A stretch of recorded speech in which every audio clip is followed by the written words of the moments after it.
Bonsoir à tous, on se retrouve pour la troisième vidéo de cette journée pour débriefer les matchs de l'équipe de France. Enfin, cette victoire contre le Danemark 2 buts à 1. Une victoire pas évidente quand même à aller chercher, on va pas se mentir. Il y a beaucoup de choses, beaucoup de choses à analyser et à dire sur cette victoire. À commencer par des points positifs, avec notamment l'excellente forme encore de Dembélé. Lui qu'on a beaucoup attendu, qui fête seulement sa 30e sélection en bleu. Enfin, c'est peu quand même, 30 pour un joueur de ce calibre-là, je trouve, comparé à des Griezmann qui. Je sais pas s'il est plus. Je crois qu'il est un petit peu plus jeune, mais même comparé à des Varane ou quoi. 30, ça me paraît assez peu, même si les rendez-vous de l'équipe de France, pas tous les ans. Après, avec ses blessures, etc., c'est vrai qu'il y a eu pas mal de fois où il n'a pas été sélectionné. Donc ça fait du bien de le voir comme ça. Et à pouvoir accélérer, à pouvoir dribbler. Le joueur qui a réussi le plus de dribbles sur le terrain pendant ce match. Vraiment, beaucoup de fois, il a été en action et vraiment à voir, c'est génial. Euh, il va vite, il est. Non, vraiment Dembélé, grosse satisfaction de ce début de Coupe du Monde. Là-dessus, il n'y a rien à dire. Il y a vraiment rien à dire. Mais il est en train de passer un cap, Dembélé, et ça fait vraiment plaisir à voir. Tout lui est favorable, tout. Voilà. Bon, vraiment, pour moi, Dembélé, on va continuer. Vraiment, il s'intègre parfaitement dans ce dispositif de 4 attaquants. Et on pensait qu'on aurait pu penser que ça allait être lui, pas le maillon faible, mais qui pouvait provoquer un déséquilibre comparé à ce qu'a fait Matuidi en 2018. C'est même, souvenez-vous, lors du premier match, Dembélé avait été titularisé en 2018 contre l'Australie. Il n'avait pas fait un bon match, il avait été sur le banc tout le reste de la compétition. Donc voilà. Donc vraiment grosse satisfaction sur Dembélé, vraiment très sympa. Et on va passer donc à cette fameuse situation de carton rouge ou non. Alors, déjà on va remettre le contexte. Antoine Griezmann sort ce ballon après un ballon, après un ballon dans la surface de l'équipe de France, fait un long ballon de l'extérieur du pied magnifique vers Kylian Mbappé alors lancé dans la course. Et je crois que c'est Melle je sais plus qui c'est Melle qui l'arrête. Euh, Attendez, qui est-ce qui c'est qui l'arrête déjà? C'est Christensen ou Melle? Un des deux. C'est Christensen, pardon. C'est Christensen qui l'arrête, le buteur, ouais, justement, de Danois, on en reviendra plus tard. Est-ce qu'il y a rouge? Pour moi, non. Je m'explique pourquoi. Parce qu'on va se fier à la règle, tout simplement, et même si oui, si certes, avec sa vitesse, Mbappé, pardon, s'il passe, bah, enfin, la vitesse du joueur n'est pas un truc à prendre en compte. Donc, on sait jamais, est-ce que ça va être Henderson ou Nelson peuvent passer derrière, quoi. Sachant qu'ils sont pas très loin non plus. Ils auraient été aux deux extrémités du terrain, j'aurais dit oui. Mais là, voilà, même si, mais voilà, la vitesse de Mbappé n'est pas prise en compte dans le fait de mettre carton jaune ou rouge. Et pour moi, la décision de l'arbitre est une bonne décision. Voilà. Maintenant, je comprends qu'on puisse penser rouge, là-dessus, il n'y a pas de problème. Mais selon moi, il n'est pas dernier défenseur, même si, encore une fois, la règle du dernier défenseur n'est pas une règle écrite, officielle. C'est une règle. C'est ce que les arbitres prennent ça, je crois. J'ai pas entendu ça, que les arbitres prennent ça plutôt en référence. Euh, enfin, voilà. Parce que c'est sûr que c'est l'occasion de but derrière, quoi. Là, on n'est pas, là, l'arbitre n'est pas sûr qu'il y ait vraiment occasion de but, sachant qu'il y a les deux autres défenseurs. Voilà. En tout cas, je comprends la décision de l'arbitre et pour moi, elle est complètement logique. Voilà. Maintenant, je peux comprendre les autres. Voilà.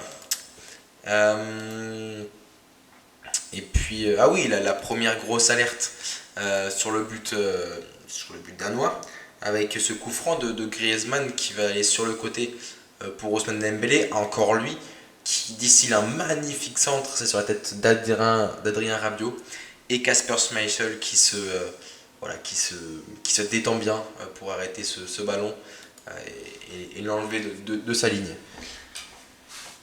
Donc les occasions pour l'équipe de France s'enchaînent.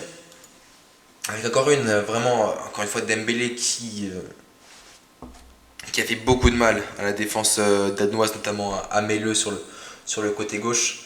Et forcément, pris dans son dos, parce qu'il était très haut Melleux, et donc c'était du régal pour Dembélé en plus de ça. Dembélé qui fait un magnifique centre pardon, en retrait, et Mbappé un petit peu à l'image contre l'Australie, qui satellise un peu ce ballon malheureusement. On aurait pu être marqué avant les temps, ça nous a fait beaucoup de bien moral. Mais voilà, mais c'est pas fini, c'est même pas du tout fini. Euh, Puisque 49 minutes, donc après le des vestiaires, Griezmann, je crois, qui lance un long ballon sur Dembélé qui fait encore la différence face à Andersen. Ousmane Dembélé encore lui, il tourne dans la surface, qui va tenter une espèce de 1-2 avec Dembélé, avec Mbappé, pardon, mais qui va se retrouver directement dans les gants de Kasper Schmeichel, le gardien de Nice. Voilà. Et puis, ça va. La France à continuer à pousser avec, pardon, excusez-moi, mais ce contrôle de Griezmann, mais. Oh, je crois que c'est Nelson derrière lui, mais il enfume Nelson. Dommage qu'il rate sa frappe. Sa frappe est un petit peu trop haute, mais vraiment ce contrôle en hauteur de la poitrine, enfin montré dans toutes les écoles. Vraiment magnifique. Encadrez ça et mettez-le en. Je vais me mettre dans le décor. Voilà. Vraiment incroyable. Et enfin, 60e minute, l'équipe de France qui récupère un ballon et transition rapide, ça doit être Chouameni ou c'est Varane, je sais plus. Je sais pas qui, ça doit être Varane qui fait cette passe pour Théo Hernandez qui a un boulevard devant lui. Donc là, il se régale sur ces ballons-là. Lucas n'importe quoi, excuse-moi, Théo Hernandez. Euh, et du coup, qui a passé Mbappé. Et le 1-2 à la limite du hors-jeu, on n'a pas vu les ralentis, mais je pense qu'il ne doit pas être très loin d'être en jeu. Vraiment, le timing ne peut pas être meilleur. Lucas Hernandez qui va remettre en retrait à Mbappé. C'est légèrement dévié par Christensen, il me semble. Et ça finit au fond. Et ça fait bien à voir. Voilà. Un petit peu refroidi, 5 minutes plus tard, lorsqu'Eriksen fait ce corner dévié au premier poteau par Dolberg ou quelque chose comme ça. Par un Danois, et c'est Christensen, celui qui aurait peut-être dû être expulsé, celui qui dévie le ballon dans notre but, dans le but danois. Voilà, on été quitte jusque là, mais c'est lui d'ailleurs qui va donc marquer l'égalisation de ce but. J'aimerais revenir sur un point aussi de pourquoi est-ce qu'on a eu une période assez difficile. Euh, Eriksen notamment. Première période, c'était Griezmann qui le suivait, mais c'était comme son ombre. Il n'a pas pu s'exprimer, etc. À partir du moment où, et regardez sur cette image, hein, là c'est Eriksen qui est à l'origine de l'action, Eriksen n'est plus pris par Griezmann, là les Danois ont pu développer leur jeu parce que Eriksen est le centre de jeu des Danois. Donc à partir de ce moment-là, une fois qu'Eriksen est touché, il n'y a plus rien à faire pour les Français. Donc c'est assez dommage. Et cette parade de Loris sur la frappe, ça va être. J'arrive plus à savoir qui c'est. Ça doit être. C'est pas Dolberg. Moi, j'arrive plus à savoir qui c'est, bon, c'est pas grave. Mais voilà, gros arrêt de Hugo Loris. La frappe est un petit peu sur lui, certes, mais quand même, il faut avoir le réflexe pour. Et la libération, hein, côté français, elle arrive à la 86e minute. Encore une fois, un débordement. Coman, je crois que c'est Mbappé qui. Je sais plus. Quelqu'un donne à Coman sur le côté droit qui remet à Griezmann. Et le centre au deuxième poteau est parfait. Ça lobe un petit peu Schmeichel sur le coup qui ne peut pas intervenir. Et de la cuisse gauche ou droite, je ne sais plus, pardon. Mbappé qui pousse ça au fond. Et cette belle scène avec les supporters français. Voilà, toujours très sympa à voir. Voilà. Écoutez, pour faire donc un bilan plus global, on s'est fait quand même peur. C'est bien d'avoir ce genre de moment où en fait on s'est fait endormir. Enfin, c'est bien, j'ai ma pensée. Où on s'est fait endormir par les Danois et on s'est fait surprendre.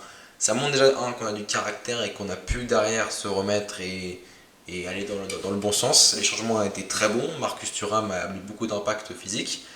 Et même il avait l'attention. Coman, encore une fois, fait son taf, hein, tout simplement. Il fait son job.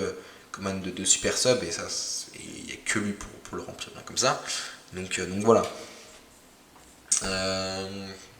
Que dire d'autre Varane, c'est bien qu'il soit de retour. Varane, ça fait du bien qu'il soit de retour dans le 11 titulaire.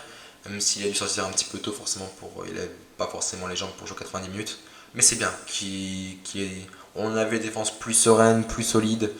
Upamecano a fait encore un grand match et vraiment, moi qui étais assez sceptique sur le fait qu'il soit au niveau de la Coupe du Monde, j'ai plus de doute, notamment avec ses dernières performances avant la Coupe du Monde justement, où je ne l'avais pas trop senti, je ne l'avais même pas mis dans ma liste des 23. Mais voilà.